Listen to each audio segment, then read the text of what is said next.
Hello friend, तो आपका फिर से बहुत बहुत स्वागत है मेरे चैनल सुडो पावर पे। और इस एपिसोड के अंदर हम लोग सीखने वाले हैं बैकएंड एप्लीकेशन। जो हम लोगों ने लास्ट एपिसोड के अंदर जो बैकएंड एपीआई बनाया था, उसको हम लोग अभी फ्रंट एंड के अंदर कॉल करेंगे। मतलब बैकएंड और फ्रंट एंड दोनों एप्लीकेशन को हम लोग कंबाइन करेंगे।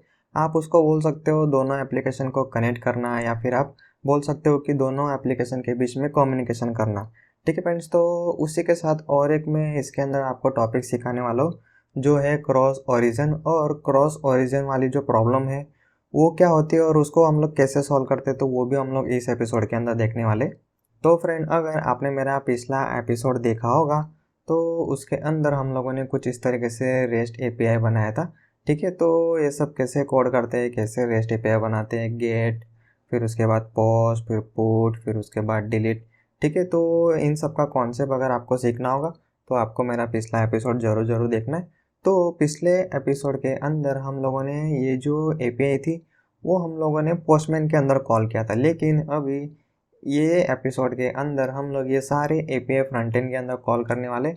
मतलब इन शॉर्ट बैक एंड और फ्रंट एंड इन दोनों को हम लोग कनेक्ट करेंगे। ठीक है, अभी हम लोग एक फ्रंट एंड का सिंपल सा पेज बना लेते हैं और उसके अंदर ये सारी जो मतलब कोई भी एक एपीआई हम लोग इन शॉर्ट अभी फ़िलहाल कॉल करते हैं। तो ऑलरेडी मैंने एक सिंपल सा एचटीएमएल का पेज बना के रखा है। इसके अंदर कुछ मतलब नया नहीं किया मैंने, ये चीज़ें हम लोग ऑलरेडी जो जावास्क्रिप्ट वाली सीरीज़ है उसके अंदर हम लोग सीख चुके थे। तो अगर आप मेरे यूट्यूब चैनल के अंदर जाओगे सुडो पावर के अंदर, तो वीडियोस के अंदर एपिसोड नंबर आप देख सकते हो। 220 वाला जो एपिसोड है उसके अंदर मैंने काफ़ी डीपली सीखा है। तो किस तरीके से आपको एक्सियोस लाइब्रेरी डाउनलोड करना है, उसको एचटीएमएल पेज के अंदर इंपोर्ट करना है, कैसे एपीआई कॉल करना है। ठीक है, तो ये एपिसोड आप डीपली देख सकते हो। अभी मैं फिर से एक्सप्लेन करने जाऊँगा तो टाइम वेस्ट होगा। तो मैंने सिंपल सा एचटीएमएल पेज बनाया, उसके अंदर एक्सियोस की लाइब्रेरी मैंने इंपोर्ट की है और इसके अंदर मैंने सिंपल सा यहाँ पे फंक्शन बनाया कॉल एपीआई। इसके अंदर एक्सियोस डॉट गेट करके, और इसके अंदर हम लोग जो भी हमारा एपीआई एंड पॉइंट होगा, जो हम लोग पोस्टमैन के अंदर जो यूआरएल लिखते थे वही यूआरएल अभी हम लोग इसके अंदर लिखना है। ठीक है, तो अभी ये जो यूआरएल है अभी इसको हम लोग कॉल करते हैं। तो ये जो पेज है इसको आपको सिंपल रन कर देना है, राइट क्लिक करके ओपन विथ लाइव सर्वर। ठीक है, तो लाइव सर्वर के लिए मैं एक्सटेंशन यूज़ कर रहा हूँ लाइव सर्वर। ठीक है, तो ये जो एक्सटेंशन है ये आपको यूज़ कर लेना है। तो आपको कुछ इस तरीके से राइट क्लिक करोगे तो आपको लाइव सर्वर का ऑप्शन मिलेगा, और जैसे ही क्लिक करोगे तो आपकी जो वेबसाइट है वो मतलब जो आपका जो वेब पेज है वो कुछ इस तरीके से आप देख सकते हो 127.0.0.1 और कॉलन करके 5500 पोर्ट पे वो रन हो रहा है। और मैं यहाँ पे डेवलपर कंसोल ओपन कर लेता हूँ और इसको हम लोग रिफ्रेश करते हैं और जाते हैं नेटवर्क टैब के अंदर। तो यहाँ पे एपीआई फ़िलहाल कॉल हो रहा है लेकिन कुछ रिस्पॉन्स नहीं आ रहा है। क्यों? क्योंकि अभी हम लोगों ने एपीआई स्टार्ट नहीं किया है।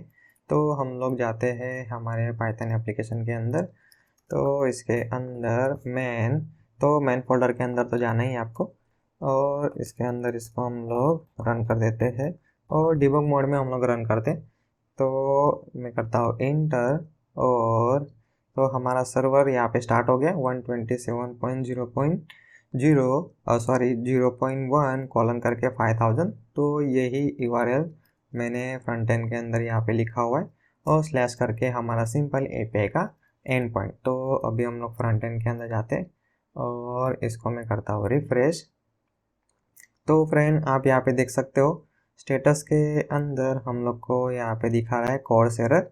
और अगर आप कंसोल के अंदर जाओगे तो आपको कुछ इस तरीके से क्रॉस ओरिजिन वाली एरर बताएगी। तो आप देख सकते हो no access control allow origin, header is present on requested resource. ठीक है फ्रेंड्स, तो अगर आप कंपनी के अंदर जाओगे और मतलब आपको जो क्लाइंट है वो आपको एपीआई देगा और वो आपको फ्रंट एंड के अंदर कुछ इस तरीके से आपको कॉल करना होगा। ठीक है, तो अगर फ्रंट एंड के अंदर आपको एग्जैक्ट ऐसे क्रॉस ओरिजिन वाली अगर एरर आती है तो मतलब समझ लेना आपके बैकएंड के अंदर प्रॉब्लम है। और बैकएंड के अंदर आपको ये जो कोर्स वाली जो सेटिंग होता है वो आपको करना होता है। उसके बाद जो बैकएंड है वो हम लोग को अलाउ करता है एपीआई कॉल करने के लिए, किसके अंदर? तो फ्रंट एंड के अंदर। ठीक है, तो अभी ये जो सेटिंग है वो हम लोग बैकएंड के अंदर अभी डालने वाले।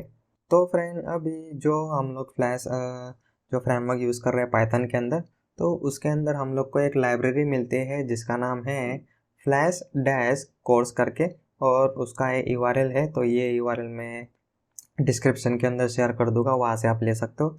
या फिर आप सिंपल जाओ गूगल के अंदर और यहाँ पे लिखो फ्लैश उसके बाद कोर्स, तो इसके अंदर जो पहला लिंक है वो वही ओपन होगा। तो मैंने ऑलरेडी ओपन करके रखा था, तो इसको मैं क्लोज कर देता हूँ। और आप देख सकते हो इसके अंदर कुछ इस तरीके से कमांड है इंस्टॉल करने का, लेकिन अभी हम लोग यूज़ कर रहे हैं पोएट्री। ठीक है फ्रेंड्स, तो पोएट्री का कमांड यूज़ करना है। तो फिलहाल तो जो लाइब्रेरी का नाम है उसको कॉपी कर लो, फिर अपना जो पाइथन का एप्लीकेशन है उसके अंदर जाते हैं, और इसके अंदर जो हमारी प्रोसेस सर्वर रनिंग है उसको हम लोग स्टॉप करते हैं यूजिंग Ctrl+C। और इसके अंदर हम लोग अभी डिपेंडेंसी जो भी लाइब्रेरी है फ्लैश कोर्स, उसको हम लोग यहाँ पे इंस्टॉल कर लेते हैं। तो आपको कमांड क्या लिखना है यहाँ पे, पोएट्री उसके बाद ऐड, और यहाँ पे जो भी लाइब्रेरी का नाम लिखोगे तो वो लाइब्रेरी इन शॉर्ट इंस्टॉल हो जाएगा। तो हमको कौन सी लाइब्रेरी इंस्टॉल करना है, तो फ्लैश डैश कोर्स करके। तो अभी मैं जैसे इंटर करूँगा तो वो लाइब्रेरी इंस्टॉल हो जाएगा, और ये जो pyproject.toml फाइल है उसके अंदर आप देख सकते हो यहाँ पे एक उसकी एंट्री हो जाएगी। ठीक है फ्रेंड्स, तो ये एपिसोड आप फ्यूचर के अंदर देखोगे तो इसका जो वर्जन है वो चेंज हो चुका होगा। तो आपको जो लेटेस्ट वर्जन है वही यूज़ करना है। ठीक है, तो अभी इंस्टॉलेशन तो हो गया, लेकिन अभी उसको हमको कॉन्फ़िगरेशन करना है। तो कॉन्फ़िगरेशन कैसे करोगे, तो सिंपल है। तो यहाँ पे आप देख सकते हो यूसेज सेक्शन, इसके अंदर जो सिंपल यूसेज सेक्शन है उसके अंदर कुछ इस तरीके से आपको सेटिंग करना है। तो ऑलरेडी ये जो फ्लैश है वो तो हम लोगों ने लिख के रखा है। तो ये जो दूसरी लाइन है उसको हम लोग करते हैं कॉपी, और हम लोग जाते हैं app.py के अंदर, सिंपल यहाँ पे कर दो पेस्ट। ठीक है, तो इन शॉर्ट ये जो लाइब्रेरी है उसके अंदर से हम लोग को ये कोर्स मॉड्यूल मिलता है, या फिर आप फंक्शन बोल सकते हो, उसको आपको यूज़ करना है। तो यहाँ पे ऑलरेडी हम लोग ने ऐप को इनिशियलाइज कर ही दिया है। उसके बाद ये जो लाइन है कोर्स, और उसके अंदर आपको ऐप को पास कर देना है। ठीक है फ्रेंड्स, तो बस इतना ही करना है आपको। इतना लिखने से आपका जो एप्लीकेशन है वो कोई भी फ्रंट एंड कॉल कर सकता है। ठीक है, तो इसको हम लोग सेव करते हैं। तो फ्रेंड इतना ही सेटिंग करना है आपको, इसके अलावा कुछ नहीं करना है। तो पहले तो आपको लाइब्रेरी इंस्टॉल करना है, उसके बाद उसको यहाँ पे इंपोर्ट करो, और उसके बाद यहाँ पे इनिशियलाइज कर दो। ठीक है, तो उसके बाद आपका जो बैकएंड एप्लीकेशन है, फ्लैश एप्लीकेशन है, वो फ्रंट एंड को अलाउ करने लग जाएगा। तो आपकी एपीआई सक्सेसफुली कॉल होगी। तो अभी हम लोग इसको फिर से रन कर देते हैं। तो अभी ये जो कोर्स वाली प्रॉब्लम है ये प्रॉब्लम नहीं आनी चाहिए, और नेटवर्क टैब के अंदर यहाँ पे हम लोग को सक्सेसफुली रिस्पॉन्स मिलना चाहिए। फिलहाल तो यहाँ पे नहीं मिल रहा है क्योंकि यहाँ पर वो कोर्स वाली प्रॉब्लम आ जा रही। तो इसको मैं करता हूँ फिर से रिफ्रेश। तो फ्रेंड आप देख सकते हो यहाँ पे अभी 200 सक्सेसफुली हम लोग को रिस्पॉन्स मिल रहा है। प्रोडक्ट के अंदर हम लोग यहाँ पे अगर क्लिक करोगे तो यहाँ पे जो रिक्वेस्ट है वो दिखाएगा। तो यहाँ पे गेट मेथड है, ये URL बताएगा। उसके बाद प्रीव्यू के अंदर मतलब जो रिस्पॉन्स आया, ठीक है, तो वही आप प्रीव्यू के अंदर देख सकते हो। तो इन शॉर्ट रिस्पॉन्स के अंदर जो भी API में से हम लोगों ने रिटर्न किया था गेट API कॉल। ठीक है, तो हमारी जो API है गेट API, इसके अंदर क्या लिख के रखा है हम लोगों ने, गेट API कॉल। तो वो रिस्पॉन्स हम लोग को यहाँ पे सक्सेसफुली मिल रहा है। ठीक है, और जो कंसोल के अंदर है वो भी एरर हमारी चली गई है, और सक्सेसफुली यहाँ पे हम लोग को रिस्पॉन्स मिल रहा है डेटा के अंदर, मैसेज के अंदर गेट API, और वही हम लोगों ने यहाँ पे प्रिंट करके रखा है। तो फ्रंट एंड के अंदर जो रिस्पॉन्स ऑब्जेक्ट है वो मैंने प्रिंट किया था, और डेटा भी मैंने प्रिंट किया था। तो वो सक्सेसफुली हम लोग को यहाँ पे रिस्पॉन्स मिल रहा है। ठीक है फ्रेंड्स, तो हम लोग कुछ इस तरीके से अलाउ करते हैं बैकएंड के अंदर। तो मतलब कोई भी फ्रंट एंड अभी फ़िलहाल कॉल कर सकता है, लेकिन हम लोग जब भी सॉफ्टवेयर डेवलप करते हैं, या फिर हम लोग फिर मतलब लास्ट में हम लोग जब API सर्वर पे डिप्लॉय करते हैं, तो उसको हम लोग सिक्योर करते हैं। मतलब कोई भी जो फ्रंट एंड है वो हमारी API कॉल नहीं करना चाहिए। ठीक है फ्रेंड्स, तो उसको सिक्योर करना पड़ता है। खाली हमारी जो फ्रंट एंड होगा उसको ही हम लोग को खाली अलाउ करना है। ठीक है, तो मैं जैसे आपको एग्जांपल दूँ, तो जैसे फ्लिपकार्ट है, ठीक है, flipkart.com। तो इनकी भी बहुत सारी API होगी। नेटवर्क के अंदर जाओगे तो आपको कुछ इस तरीके से API मिलेगी।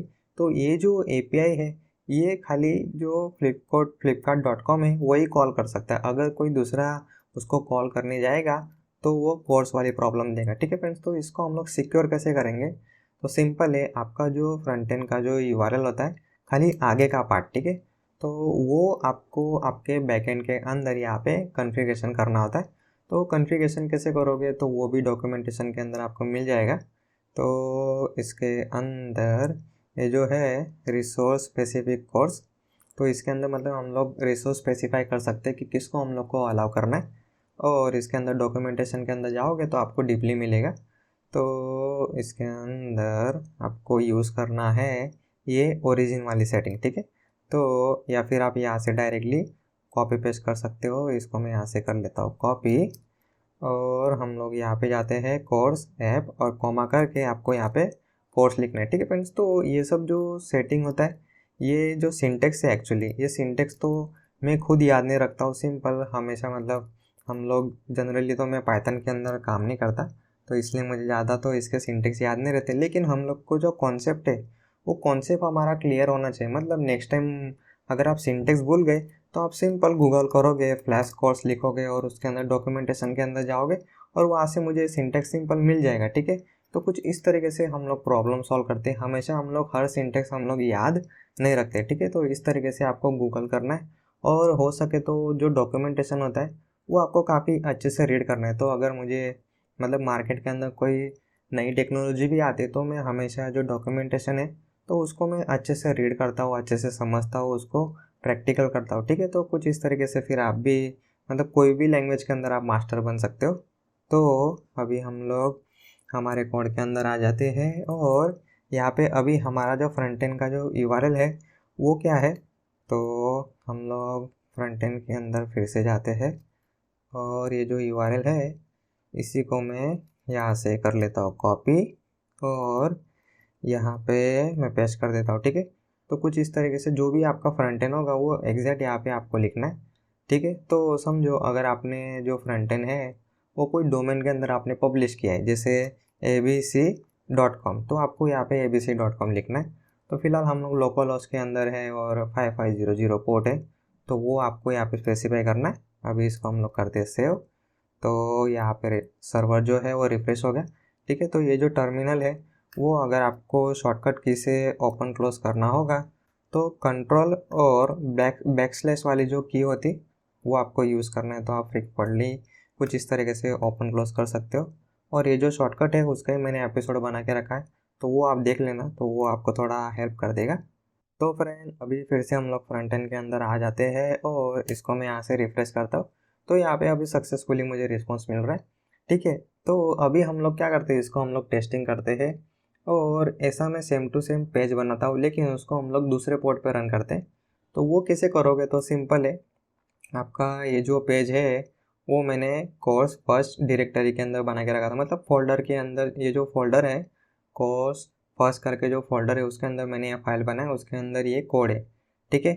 तो उसी तरीके से मैंने और एक फोल्डर बना के रखा है जिसका नाम मैंने फिलहाल रखा हुआ है कोर्स सेकंड, और उसके अंदर मैंने सेम फाइल बनाया। फाइल का नाम यहाँ पे अलग है, आप देख सकते हो, एक्सियस कॉल सेकंड डॉट HTML, ठीक है। तो ये मैंने दूसरा फाइल इसलिए बनाया क्योंकि अगर मैं इसको लाइव सर्वर के अंदर ओपन करूँगा तो उसका यहाँ पे वो मुझे अलग पोर्ट देगा। तो जितने आपके फोल्डर होंगे हर एक फोल्डर के लिए आप जैसे ही सर्वर रन करोगे तो हर बार वो आपको अलग अलग पोर्ट से रन करेगा, क्योंकि फोल्डर अलग है फाइल अलग होगा, तो इसलिए वो पोर्ट भी यहाँ पे अलग अलग क्रिएट करता है, ठीक है। तो अभी हमारे दो एप्लीकेशन है। ये जो फर्स्ट वाला एप्लीकेशन है उसका पोर्ट नंबर है, मतलब उसका यूआरएल आप बोल सकते हो localhost:5500, लेकिन जो हमारा दूसरा एप्लीकेशन है उसका जो यूआरएल है वो है localhost:5501, मतलब यहाँ पे जो रिक्वेस्ट यूआरएल आप बोल सकते हो या फिर आप क्लाइंट बोल सकते हो, ठीक है। तो वो अलग है, ठीक है। तो अभी ये जो सेकंड वाला है इसके केस में भी हम लोग क्या कर रहे हैं, तो सेम एपीआई हम लोग यहाँ पे कॉल कर रहे हैं। तो आप देख सकते हो call_second.html, मतलब ये हमारा सेकंड प्रोजेक्ट है। इसके अंदर मैंने यहाँ पे सेम एपीआई कॉल किया, कुछ भी मैंने चेंज नहीं किया, इन शॉर्ट पूरा का पूरा कोड सेम टू सेम ही है, सेम एपीआई है, ठीक है। और इसको अभी हम लोग यहाँ पे करते हैं रिफ्रेश, तो वो एपीआई कॉल करेगा, लेकिन उसको यहाँ पे कोर्स की एरर आ रही, क्योंकि ये जो दूसरा जो प्रोजेक्ट है, ठीक है, 5501 वाला, इसको हम लोगों ने बैकएंड के अंदर अलाउ नहीं किया है। तो आप देख सकते हो यहाँ पे खाली 5500 वाला ही अलाउ है, जो हमारा जो फर्स्ट प्रोजेक्ट है उसको ही खाली अलाउ करेगा, ठीक है। तो अभी हम लोग क्या करते हैं, यहाँ पे मैं चेंज कर देता हूँ और खाली दूसरे वाले को अलाउ करते हैं। तो अभी ये जो दूसरा वाला जो है सेकंड, इसको हम लोग यहाँ पे रिफ्रेश करते हैं। तो यहाँ पे आप देख सकते हो सक्सेसफुली यहाँ पे हम लोग को रिस्पॉन्स मिल गया। कंसोल के अंदर भी आपको सक्सेसफुली रिस्पॉन्स मिल जाएगा, लेकिन जो फर्स्ट वाला है फिर वो स्टॉप हो जाएगा। मतलब इन शॉर्ट में आपको बता रहा हूँ कि किस तरीके से आप आपका जो बैकएंड एप्लीकेशन है वो आप सिक्योर कर सकते हो, ठीक है फ्रेंड्स। तो कुछ इस तरीके से ये पूरा मैकेनिज्म काम करता है। तो फ्रेंड फिलहाल के लिए इस एपिसोड में इतना ही। तो अभी ये जो एपीआई जो है वो तो हम लोग ऑलरेडी पिछले एपिसोड के अंदर बना चुके थे। तो अगर आपने पिछला एपिसोड नहीं देखा है तो देख लो।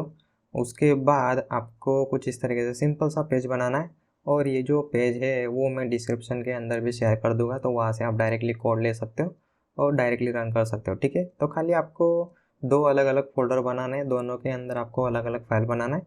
सिंपल उसको VS कोड के अंदर ओपन करो और ओपन विथ लाइव सर्वर, ठीक है फ्रेंड्स। तो ये सब चीज़ें मैं ऑलरेडी मेरा जो ट्यूटोरियल है उसके अंदर में काफ़ी डीपली बता चुका हूँ। तो अगर आपने मेरे जावास्क्रिप्ट वाली सीरीज़ नहीं देखा होगा तो वो आपको ज़रूर देखना है। सिंपल यूट्यूब के अंदर जाओ, सुडो पावर मेरे चैनल के अंदर जाओ, फिर उसके बाद प्लेलिस्ट के अंदर जाओ, उसके अंदर आप जावास्क्रिप्ट जो मेरा पूरा सीरीज़ है वो आप देख सकते हो, ठीक है। तो उसके अंदर आपको पूरा आइडिया आ जाएगा कि किस तरीके से फ्रंट एंड के अंदर हम लोग एपीआई कॉल करते हैं, ठीक है। और उसी के साथ अगर पाइथन अगर आपको स्टार्टिंग से सीखना है तो उसकी भी अलग से प्लेलिस्ट है। फिर टेलवाइन CSS बूटस्ट्रैप, इसके अंदर भी मैंने जो VS कोड है और लाइव सर्वर है उसका मैंने यूज़ किया है, तो वो भी आप देख सकते हो, ठीक है फ्रेंड्स। तो और अगर आपको एकदम बेसिक से ही सीखना है, अगर आपके आजू बाजू कोई स्टूडेंट होगा 10-12 में, ठीक है, जिसको स्टार्टिंग से कोडिंग सीखना है, या फिर किसी को मतलब अपने करियर चेंज करना होगा, मतलब बीकॉम दूसरे फील्ड में होगा और उसको कोडिंग के अंदर आना है, इंटरेस्ट है किसी को और उसको फ्रीली सीखना है, तो उन सब के साथ आप ये मेरे ट्यूटोरियल ज़रूर शेयर कर सकते हो, ठीक है फ्रेंड्स। तो फिलहाल के लिए इस एपिसोड में इतना ही।